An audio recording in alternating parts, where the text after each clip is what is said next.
Hello बच्चों, आज हम पढ़ेंगे अपना इलेक्ट्रोकेमिस्ट्री का 17th लेक्चर जो कि है कोरोजन के बारे में। ये हमारा इस चैप्टर का लास्ट टॉपिक है। इसको हम दो पार्ट्स में कवर करेंगे। पहला पार्ट जो कि आज है, इसमें हम पढ़ेंगे कोरोजन की डेफिनेशन और कोरोजन का मैकेनिज्म कि कोरोजन जो है वो किस तरह से होता है। ठीक है, तो हम शुरू करते हैं। कोरोजन हम किसे कहते हैं, इसकी डेफिनेशन क्या है। Corrosion is the process of slowly eating away of the metal by attack of atmospheric gases on the surface of the metal। देखो इसका क्या मतलब है। Corrosion एक ऐसी प्रोसेस है जिसकी वजह से मेटल जो है धीरे धीरे खत्म होता जाता है। किसकी वजह से खत्म होता है? एटमॉस्फेयर में जो गैसेस है वो मेटल के सरफेस पे अटैक करती है, उसकी वजह से वो खत्म होता है। ठीक है, देखो एटमॉस्फेरिक गैसेस प्लस में मेटल का सरफेस, इनके बीच में रिएक्शन होती है। एटमॉस्फेयर में कौन कौन सी गैसेस है, जैसे ऑक्सीजन है, कार्बन डाइऑक्साइड है, ठीक है, और H2S है। इस तरह काफी सारी गैसेस हैं जो पॉल्यूशन की वजह से भी है, कुछ नेचुरली प्रेजेंट होती हैं एटमॉस्फेयर में गैसेस। एटमॉस्फेयर में मॉइस्चर भी है, तो ये सभी गैसेस जो है मेटल के सरफेस के साथ रिएक्ट करती हैं और कुछ सर्टेन कंपाउंड्स बना देती है मेटल के सरफेस के ऊपर, जैसे कि oxides, sulphides, carbonates, sulphates etcetera. ठीक है, और यही जो है कोरोजन का कारण है, इसी वजह से जो है कोरोजन होता है। तो कोरोजन हम क्या कह सकते हैं कि एक ऐसी प्रोसेस है जो जिसको हम कहते हैं कि जिसकी वजह से मेटल जो है वीक होता जाता है। ये क्यों होता है कोरोजन? एटमॉस्फेरिक गैसेस के अटैक की वजह से होता है मेटल के सरफेस पे। एटमॉस्फेयर की गैसेस मेटल के सरफेस पे अटैक करती है, जिसकी वजह से उसके सरफेस पे एक लेयर बन जाती है। ठीक है, और वो लेयर जो है उसको वीक कर देती है। धीरे धीरे वो क्या रिएक्शन होती जाएगी तो मेटल क्या खत्म होता जाएगा। ठीक है, इसलिए हम कह रहे हैं process of slowly eating away of the metal, क्योंकि बहुत स्लो प्रोसेस है।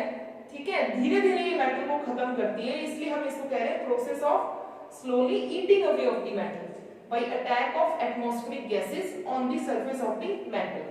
ठीक है, अब है कोरोजन के एग्जांपल, जैसे कि रस्टिंग ऑफ आयरन, जो लोहा है उसको जंग लगना। अब आयरन के केस में हम कोरोजन को ही रस्टिंग कहते हैं, बाकी सभी मेटल्स में हम इसको कोरोजन कह देते हैं। आयरन के केस में कोरोजन को हमने एक स्पेशल नाम दिया है रस्टिंग। तो रस्टिंग ऑफ आयरन जो है क्या है, कोरोजन का एक एग्जांपल है जिसकी वजह से आयरन के आर्टिकल्स जो है वीक होते जाते हैं। फिर है टार्निशिंग ऑफ सिल्वर। आपने देखा होगा चांदी जो होती है, वैसे प्योर जो चांदी है वो क्या है, व्हाइट होती है, मतलब शाइन करती है, उसका सरफेस चमकता है। लेकिन धीरे धीरे अगर हम उसको यूज करें, धीरे धीरे वो ऐसे रख ही रहे हैं एनवायरनमेंट में, तो वो क्या है, ब्लैकन हो जाती है। जो चांदी है उसके ऊपर एक ब्लैक परत जम जाती है। ठीक है, जिसको हम बोल रहे हैं, जिसकी वजह से उसकी चमक खत्म हो जाती है चांदी की, उसी को बोलते हैं टार्निशिंग ऑफ सिल्वर। ठीक है, सिल्वर जो है धीरे धीरे ब्लैक कलर का होता जाता है, उसकी जो चमक है, शाइन है, वो खत्म होती जाती है। वो क्या है, सिल्वर का कोरोजन, टार्निशिंग ऑफ सिल्वर। फिर है formation of green coloured layer on copper. अब आपने देखा होगा कि कॉपर जो है उसके ऊपर एक ग्रीन कलर की परत जम जाती है धीरे धीरे, अगर वो एनवायरनमेंट में ऐसे ही रखा रहे, अगर हम उसको कोरोजन से ना बचाएं तो कॉपर के ऊपर क्या ग्रीन कलर की लेयर बन जाती है। ठीक है, तो ये भी क्या है, कोरोजन का एग्जांपल है। ठीक है, तो ये कोरोजन के एग्जांपल है। मोस्ट कॉमन एग्जांपल जो है वो क्या है, रस्टिंग ऑफ आयरन। अब हम पढ़ते हैं मैकेनिज्म ऑफ कोरोजन क्या है, कोरोजन का मैकेनिज्म क्या है, क्या थ्योरी है, कोरोजन किस तरह से होता है। तो कोरोजन का मैकेनिज्म जो है हम इलेक्ट्रोकेमिकल थ्योरी के बेसिस पे एक्सप्लेन करेंगे। ठीक है, इसके लिए हम एग्जांपल लेके चलेंगे रस्टिंग ऑफ आयरन का। ठीक, मतलब आयरन का जो जंग लगने की प्रोसेस है, जो आयरन को जंग लगने की जो प्रक्रिया है, जो उसकी प्रोसेस है, उसको हम एक्सप्लेन करेंगे with the help of electrochemical theory. तो कोरोजन को एक्सप्लेन करने के लिए हम इलेक्ट्रोकेमिकल थ्योरी पढ़ेंगे।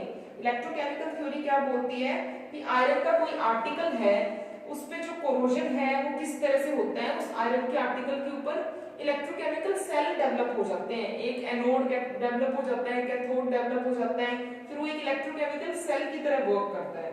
ठीक है, तो यही हम पढ़ेंगे। इसके लिए हम देखते हैं यहाँ पे एक आयरन का पीस है। ठीक है, आयरन का एक पीस रखा हुआ है, इसका सरफेस अगर पेंटेड भी है, मान लो इसको कोरोजन से बचाने के लिए हमने पेंट किया हुआ है, एक यहाँ पे पेंट की लेयर दिखाई हुई है। अब कहीं से भी अगर ये पेंट जो है, ये इसकी लेयर टूट गई, या फिर ये जो आयरन का आर्टिकल है इसमें कहीं पे भी कोई डेंट या कोई जो पिट या क्रैक डेवलप हो गया, ठीक है, तो वहां पे पेंट की लेयर इसमें टूट जाएगी जहां पे इस आयरन के आर्टिकल में कोई पिट या क्रैक डेवलप हो जाएगा। ठीक है, यहाँ पे ये क्रैक बहुत छोटा सा भी हो सकता है, इसको क्या है बहुत थोड़ा सा बड़ा दिखाया हुआ है एक्सप्लेन करने के लिए। तो कोई छोटा सा भी क्रैक या पिट है तो वो भी क्या कोरोजन का कारण बनेगा, उसकी वजह से भी कोरोजन होगा।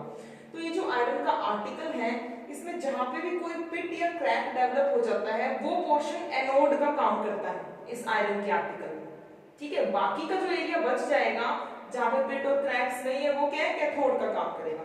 मतलब एनोड तो क्या स्मॉल एरियाज है, अगर इसमें और भी पिट्स या क्रैक्स है तो वो एनोड का काम करेंगे।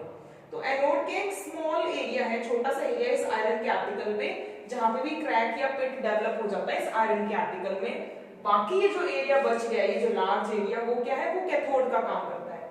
अब अगर यहाँ पे कोई क्रैक या कोई पिट डेवलप हो जाता है तो उसके अंदर क्या वाटर ड्रॉपलेट भी आसानी से जो है वहां पे इकट्ठी हो जाती है, वाटर ड्रॉपलेट्स भी वहां पे जमा हो जाती है वहां पे। ठीक है, तो ये क्या एक वाटर ड्रॉपलेट दिखाई गई है। अब क्या होता है, ये जो वाटर ड्रॉपलेट है इसके अंदर क्या है H पॉजिटिव आयंस बन जाते हैं, साथ के साथ इसमें डिसॉल्व्ड ऑक्सीजन भी है। ये H पॉजिटिव आयंस कहां से आते हैं मैं आपको रिएक्शन से बताती हूँ। वाटर ड्रॉपलेट में वाटर में डिसॉल्व्ड ऑक्सीजन तो होती है, तो इसके अंदर ऑक्सीजन भी रहेगी, H पॉजिटिव आयंस भी रहेंगे। ये H पॉजिटिव आयन जो है ये कोरोजन की प्रोसेस को एनहांस करेंगे, इसको फास्ट करेंगे। अब ये H पॉजिटिव आयंस कहां से आते हैं, देखो वाटर है प्लस में एनवायरनमेंट में कार्बन डाइऑक्साइड गैस है, इन दोनों के बीच में रिएक्शन होती है तो क्या बनता है कार्बोनिक एसिड बनता है H2CO3 कार्बोनिक एसिड। ठीक है, वाटर और कार्बन डाइऑक्साइड गैस के बीच में रिएक्शन होती है तो कार्बोनिक एसिड बन जाता है H2CO3। अब ये क्या है, ये इस फॉर्म में नहीं रहता, ये डिसोसिएट हो जाता है carbonic acid H positive ion और CO3 2 नेगेटिव आयन में, मतलब ये एक इलेक्ट्रोलाइट का काम कर रहा है, आयंस बन गए ना यहाँ पे। ठीक है, तो सेल की जनरेशन में हेल्प करेगा, ये इलेक्ट्रोकेमिकल सेल को जनरेट करने में हेल्प करेगा क्योंकि सेल में भी हमें एक इलेक्ट्रोलाइट चाहिए होता है, तो ये इलेक्ट्रोलाइट का काम करेगा। वाटर प्लस में कार्बन डाइऑक्साइड जो कि एनवायरनमेंट में है, ठीक है, ये दोनों रिएक्ट करके कार्बोनिक एसिड बनाते हैं और कार्बोनिक एसिड डिसोसिएट हो जाती है H positive ions 2 H positive ions and CO3 2 negative ion में। ठीक है, और ये किसका वर्क करते हैं इलेक्ट्रोलाइट का, और ये कोरोजन की प्रोसेस को एनहांस करते हैं। अब एनोड पे क्या रिएक्शन होगी, एनोड पे ऑक्सीडेशन होती है, हमें पता है कि एनोड पे ऑक्सीडेशन होती है। तो ये जो आयरन है यहाँ पे, जो एनोड पे आयरन है सॉलिड फॉर्म में, ये इसकी ऑक्सीडेशन होगी तो ये 2 इलेक्ट्रॉन लूज कर देगा और फेरस आयंस बना लेगा Fe2 पॉजिटिव, इनको फेरस आयंस बोलते हैं। तो आयरन इसकी ऑक्सीडेशन होगी Fe2 पॉजिटिव बन जाएगा, प्लस में 2 इलेक्ट्रॉन्स का यहाँ पे क्या हो रहा है लॉस हो रहा है। इलेक्ट्रॉन का लॉस होने की वजह से ही आयरन जो है Fe2 पॉजिटिव बना रहा है, जीरो ऑक्सीडेशन स्टेट से +2 में आ रहा है। ठीक है, तो ये एनोड पे क्या हो रही है ऑक्सीडेशन। अब बाकी का ये जो एरिया बच गया कैथोड, इसमें क्या होगा, जो इलेक्ट्रॉन्स यहाँ पे जनरेट हुए हैं, एनोड पे इलेक्ट्रॉन्स जनरेट हुए हैं इस रिएक्शन के थ्रू, ये इलेक्ट्रॉन्स जो है कैथोड की तरफ मूव करेंगे। ठीक है, अब कैथोड पे क्या होगा, जो ऑक्सीजन है, ऑक्सीजन तो है ही एनवायरनमेंट में, और H पॉजिटिव आयन की प्रेजेंस में, H पॉजिटिव आयन से बन गए यहाँ पे इलेक्ट्रोलाइट। ठीक है, तो ऑक्सीजन जो है H पॉजिटिव आयन की प्रेजेंस में क्या हो जाता है, ऑक्सीजन का रिडक्शन हो जाता है। देखो ऑक्सीजन का रिडक्शन हो रहा है यहाँ पे, ऑक्सीजन की ऑक्सीडेशन स्टेट यहाँ पे क्या है, ऑक्सीजन की ऑक्सीडेशन स्टेट है यहाँ पे 0, एलिमेंट्री स्टेट में 0 ऑक्सीडेशन स्टेट, और ऑक्सीजन क्या है वाटर बना रहा है। अब वाटर में ऑक्सीजन की ऑक्सीडेशन स्टेट होती है वाटर में -2 ऑक्सीडेशन स्टेट है, ये H2O पे कोई चार्ज नहीं है इसलिए मैं इसको ब्रैकेट में लिख दिया। ठीक है, तो 0 ऑक्सीडेशन स्टेट से -2 में जा रहा है। अब 2 ऑक्सीजन है तो हमें 2 वाटर मॉलिक्यूल यहाँ पे बनाने पड़ेंगे। ऑक्सीजन पे यहाँ पे क्या हो रहा है रिडक्शन हो रहा है ना, अब यहाँ पे 2 ऑक्सीजन है तो इधर भी 2 वाटर मॉलिक्यूल लिखने पड़ेंगे। तो एक ऑक्सीजन अगर 0 से -2 ऑक्सीडेशन स्टेट में जाता है, मतलब ऑक्सीडेशन स्टेट में डिक्रीज हो रहा है मींस रिडक्शन, तो 0 से -2 में एक ऑक्सीजन कैसे जाएगा, 2 इलेक्ट्रॉन्स को गेन करके। अब यहाँ पे 2 ऑक्सीजन जो है वो किस में जा रहे हैं, -2 ऑक्सीडेशन स्टेट में जा रहे हैं। तो एक इलेक्ट्रॉन को -2 ऑक्सीडेशन स्टेट में जाने के लिए 2 इलेक्ट्रॉन गेन करने पड़ते हैं, तो 2 ऑक्सीजन को -2 ऑक्सीडेशन स्टेट में जाने के लिए 4 इलेक्ट्रॉन गेन करने पड़ेंगे। इसीलिए यहाँ पे क्या है 4 इलेक्ट्रॉन का हमने क्या दिखाया है, गेन दिखाया है। तो जो O2 है वो 4 इलेक्ट्रॉन गेन करके 2 H2O के मॉलिक्यूल बनाता है, इतना समझ आ गया। अब चार्ज को बैलेंस करने के लिए यहाँ पे H पॉजिटिव आयन भी हमें 4 लेने पड़ेंगे, क्योंकि 4 नेगेटिव और 4 पॉजिटिव, उससे चार्ज क्या बैलेंस हो जाएगा, 0 चार्ज है इस साइड और इस साइड भी 0। और हाइड्रोजन भी अपने आप बैलेंस हो गया, 4 हाइड्रोजन इधर है और 4 हाइड्रोजन इधर है। तो ये क्या थी, कैथोड में जो रिएक्शन हो रही है इसमें क्या हो रही है, रिडक्शन। अब ओवरऑल रिएक्शन में हम क्या करेंगे, एनोड और कैथोड की रिएक्शन को ऐड कर देंगे। अब रिएक्शन ऐड करते टाइम इलेक्ट्रॉन्स जो है उनको कैंसिल करना जरूरी है, तो हमें ये वाली जो रिएक्शन है इसको 2 से मल्टीप्लाई करना पड़ेगा, ठीक है। तो हमें क्या है, जो एनोड पे ऑक्सीडेशन हो रही है उस रिएक्शन को हमें 2 से मल्टीप्लाई करना पड़ेगा इसे ऐड करने के लिए, ताकि इलेक्ट्रॉन जो है वो कैंसिल हो जाए।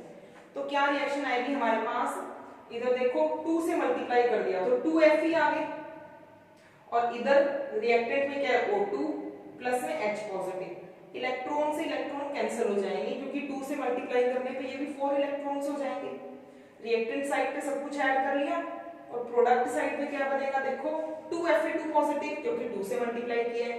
अब इस रिएक्शन को हमने किसी से मल्टीप्लाई नहीं किया, इसको सिंपली ऐड करना है, प्लस में 2H2। तो ओवरऑल रिएक्शन हमारे पास क्या आ गई, ये ओवरऑल रिएक्शन आ गई, ठीक है। अब इसमें देखो क्या हो रहा है, Fe प्लस में O2 प्लस में H पॉजिटिव, इससे क्या बन रहा है, फेरस आयंस प्लस में 2H2। यहाँ पे आयरन का तो क्या हो रहा है, देखो ऑक्सीडेशन, और ऑक्सीजन का यहाँ पे क्या हो रहा है, रिडक्शन, ठीक है। मूवमेंट ऑफ इलेक्ट्रॉन हो रहा है एनोड से कैथोड की तरफ, मतलब इलेक्ट्रोकेमिकल सेल की तरह काम कर रहा है, ठीक है।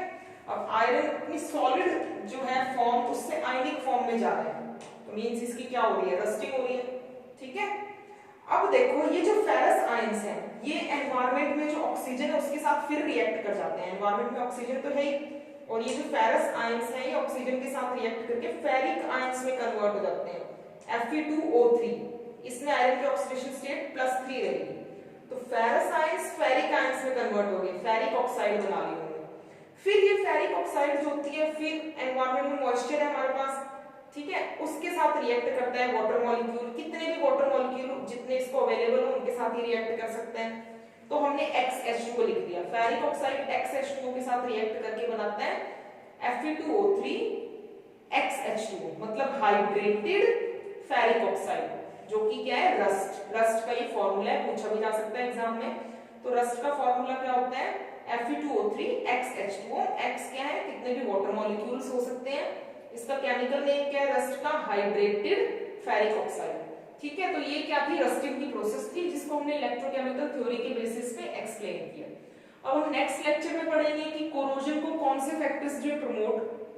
फैक्टर्स कोरोजन को प्रमोट करते हैं, और कोरोजन को हम कैसे प्रिवेंट कर सकते हैं, methods of prevention of corrosion.